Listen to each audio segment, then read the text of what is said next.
अपनी गलती का एहसास हो गया है। ट्रूडो माफी मांग रहे हैं क्योंकि उनको पता है कि जो कुछ उनकी पार्लियामेंट में हुआ है उसके बाद अब उनके लिए मुश्किलों की आगाज होना संभव है। यहूदियों से उन्होंने माफी मांग ली है क्योंकि जिस तरह से उन्होंने पूर्व नाज़ी सैनिक को अपनी संसद में, उनकी संसद में सम्मान हुआ, उसमें वो बकायदा साथ दे रहे थे।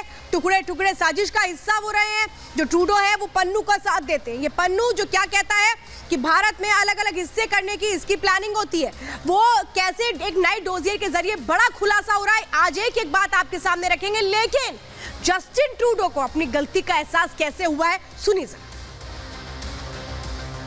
The speaker has acknowledged his mistake and has apologized, but this is something that is deeply embarrassing to the Parliament of Canada and by extension to all Canadians. तो देखिए बैकफुट पर जस्टिन ट्रूडो आ चुके हैं और क्या Justin Trudeau Bharat से भी माफी मांगेंगे? क्या वो ये समझेंगे कि जिस तरह से निज्जर के लिए उन्होंने घड़ियाली आंसू बहाए वो गलत था, वो एक आतंकी का साथ दे रहे थे, भारत पर आरोप मढ़ रहे थे, और इसके बाद अब क्या वो माफी मांगेंगे? ये कई अहम सवाल है और इसीलिए जरूरी हो जाता है कि जस्टिन ट्रूडो की आंखें कब खुलेंगी, जस्टिन ट्रूडो कब ये समझेंगे कि जो वो कर रहे हैं वो गलत है।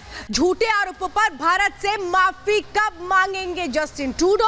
ये बड़ा सवाल है। दुनिया को निज्जर का सच बताएंगे जस्टिन ट्रूडो क्योंकि उनको पता है वो झूठ बोल रहे हैं निज्जर के मामले में।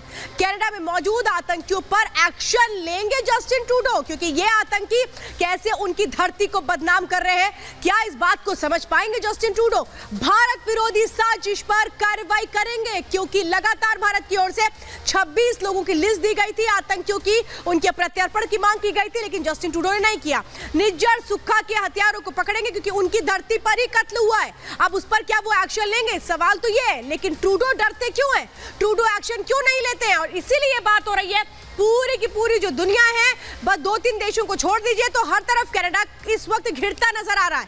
कनाडा को ये पता है, जस्टिन ट्रूडो को ये पता है कि वो गलत कर रहे हैं, लेकिन फिर भी वो गलत को सही साबित करने पे तुले। देखिए ये लखवीर हो चाहे अर्शदीप हो, ये किसकी धरती पर फल फूल रहे हैं? ये देखिए ये आतंकी, ये सब गैंगस्टर से आतंकी बनते हैं। हरदीप सिंह निज्जर हो, गुरपंत सिंह पन्नू जो उनकी जमीन पर जाकर के कहते हैं भाई प्रदर्शन कर लो। निज्जर की मौत के बाद कैसे वहां पर जो पन्नू है वो सबको एकजुट कर रहे थे, वो सीक्रेट प्लान पर काम कर रहे थे, लेकिन जो ये सीक्रेट प्लान है ये टोटली फ्लॉप हो गया।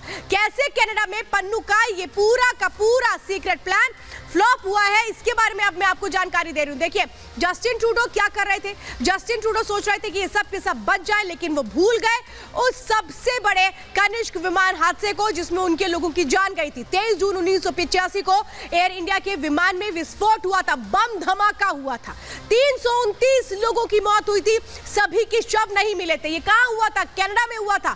खालिस्तानी आतंकियों पर बम विस्फोट का आरोप लगा था। तो इस पूरे मामले में चाहे वो लखविंदर परमार हो या रिंदु दमन हो, इन सब पर आरोप लगे थे, लेकिन फिर भी नहीं समझते हैं जस्टिन ट्रूडो कि खालिस्तानियों का साथ देना उनके लिए आग में घी डालने जैसा काम है और इसमें उनके हाथ भी जलेंगे, ये भी वो जानते हैं, लेकिन फिर भी चुप है। एक रिपोर्ट देखिए।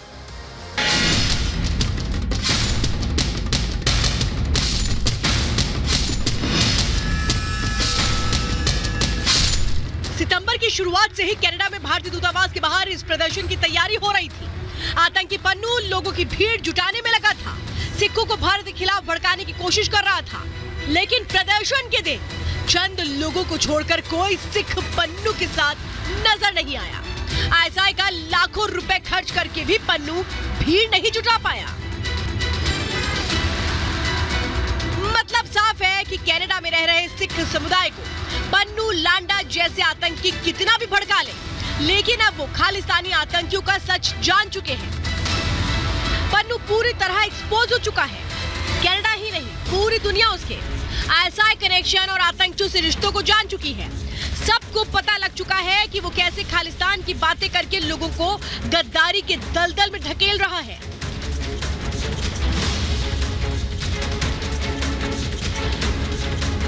एनआईए ने भी पन्नू समेत खालिस्तानी आतंकियों के ऐसे ही सच का खुलासा किया है।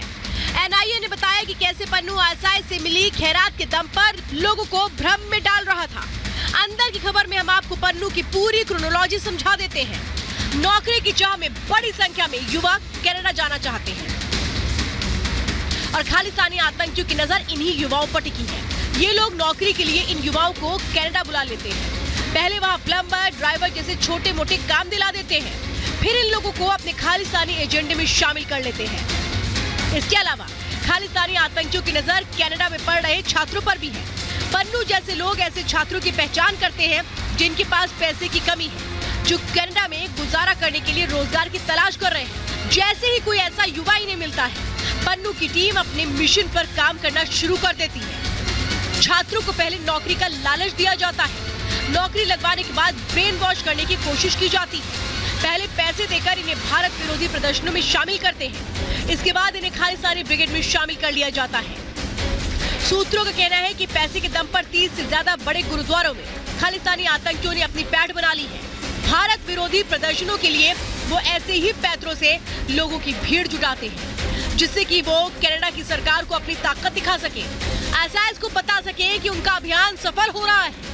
लेकिन हकीकत कुछ और ही है। सिख समाज के लोग पन्नू की परछाई से भी दूर भागने लगे हैं। हिंदुस्तान का सिख समाज भी पन्नू को कोस रहा है। भारत का सिख कभी भी खालिस्तान का समर्थक नहीं रहा है। 1947 के बाद कभी भी खालिस्तान बनाने की आवाज़ भारत में नहीं उठी है। हर समय सिख समाज मतलब मजलूमों की रक्षा के लिए खड़ा है, तो इस बात का खालिस्तान के समर्थन में सिख समाज कभी भी खड़ा नहीं होगा। भारत का सिख जो है कभी खालिस्तान की डिमांड नहीं करता है। वो हमेशा यही चाहता है कि सब हम एक साथ रहें। कुल मिलाकर पन्नू की पैंतरेबाजी अब ज्यादा दिन चलने वाली नहीं है।